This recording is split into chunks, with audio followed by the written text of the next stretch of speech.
Saeimas prezidijas ierosina deputātu Daiņu Liepiņu, Ingas Bites, Jura Viļuma, Mārtiņa Bondaru, Jāņa Ruka, Mārtiņa Šits iesniegto likuma projektu grozījumu ministru kabineta iekārtas likumā, nodot Valsts pārvaldes un pašvaldības komisijai, nosakot, ka tā ir atbildīgā komisija. Par pieteikusies runāt deputāte Inga Bite.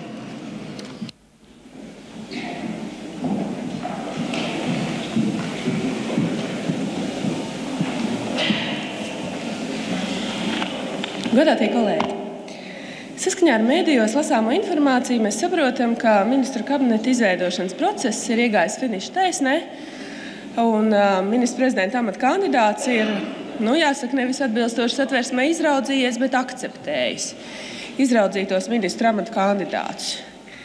Iespējams, tas dod iespēju daudz mierīgāk un racionālāk diskutēt par to, kādiem būtu jābūt ministriem un kādiem būtu jābūt viņiem izvirzāmajām prasībām. Jo jāsaka, runājot ar sabiedrības pārstāvjiem, nav skaidrs, pēc kādiem kritērijiem, balstoties uz ko un kāpēc, tiek izvirzīti atsevišķi ministru amata kandidāti. Tas, ko piedāvā Latvijas reģiona apvienība, ir noteikti minimālās prasības, kas būtu izvirzāmas personai, kur vēlas kļūt par vai kur tiek izvirzīti par ministru kabineta locekli. Un šīs prasības ir šādas. Pirmā, vismaz otrā līmeņa augstākā izglītība. Ja cilvēks vada pat vairākas nozares valstī, jo katrā ministrijā mums tomēr ir vairākas nozares, tad augstākā izglītība būtu viena no visminimālākajām prasībām, kas ministra amata kandidātam būtu izvirzāmas. Esam apsprieduši šo likumprojektu arī ar sabiedrības pārstāvjiem. Bites kundze. Paldies, Monietes kundze. Esam apsprieduši šo priekšlikumu arī ar sabiedrības pārstāvjiem un esam dzirdējuši, ka, piemēram, Amerikā ir vairāki piemēri, ir ļoti ģeniāli cilvēki, kuriem nav šīs augstākās izglītības. Jāsaka tā, ja Latvijā parādītos kāds Bills Gates vai, diemžēl vairs Stīvs Džobs nevar atbraukt uz Latviju vadīt ministru kabinetu, tad droši vien šis būtu apspriežams jautājums, bet Latvijā mēs tiešām neesam novērojuši, kā cilvēki bez augstākās izglītības varētu tik ģeniāli darboties, turklāt gribētu nākt Latvijas politikā. Nākamais valsts valodas prasme augstākajā līmenī es pat neskaidrošu, jo uzskatu šādu prasību par pilnīgi pašsaprotamu Latvijas republikā, kur valsts valoda un vienīgā valsts valoda ir latviešu valoda. Trešā prasme brīvi sarunāties vismaz vienā no Eiropas komisijas darba valodām. Jāsaka, arī ir izraisījusi diskusijas, tāpēc vēlos tuvāk paskaidrot. Mēs varam smieties par nothing special un līdzīgiem gadījumiem, taču starptautiskajā arēnā tie iti nemaz nav smieklīgi. Un Latvijas tēlu tas nekādā veidā nevairo, Latvijas atpazīstamību neveicina, un cieņu pret Latviju kā pret līdzvērtīgu un pilnvērtīgu sadarbības partneri nekādā veidā nevairo. Mēs varam runāt arī par to, ka iespējams ir efektīvi sazināties arī ar tulku starpniecību.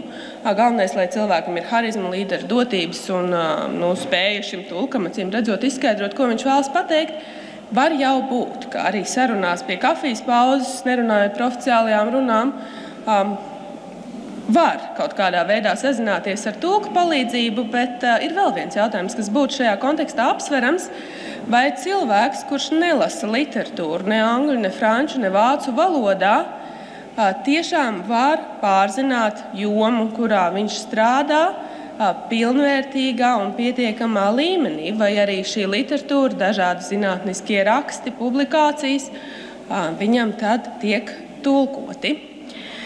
Nākamā prasība, ne mazāk kā 3 gadu vadītāja darba pieredze, es arī neiedziļināšos dziļos paskaidrojumos, jo cilvēkam tiek piedāvāts vadīt ministriju, kurā parasti ir vairāk kā 100 darbinieki, nemaz nerunājot par ministrijas padotības iestādēm, cilvēkam ir jāsaprot, ko nozīmē vadīt.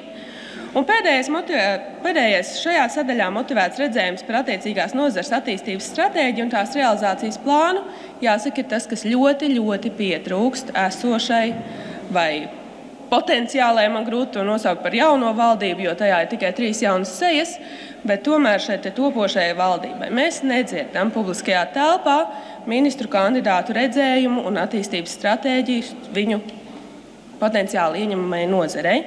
Un pēdējais par ministru kabineta locekli nevar izvirzīt un apstiprināt personu, kur atzīta par maksāt nespējīgu parādnieku.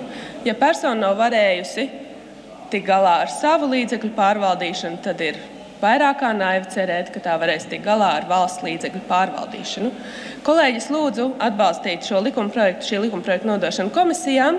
Ja ir kādi diskutējumi jautājumi, diskutēt par tiem komisijās, tomēr, lai sabiedrībai būtu skaidrs, prasības, kādas, vismaz minimālās prasības, kādas tiek izvirzītas ministra amata kandidātiem. Paldies!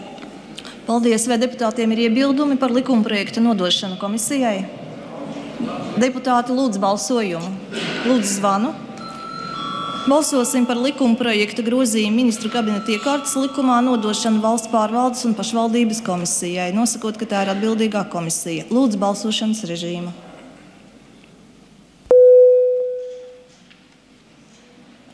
Lūdzu rezultātu.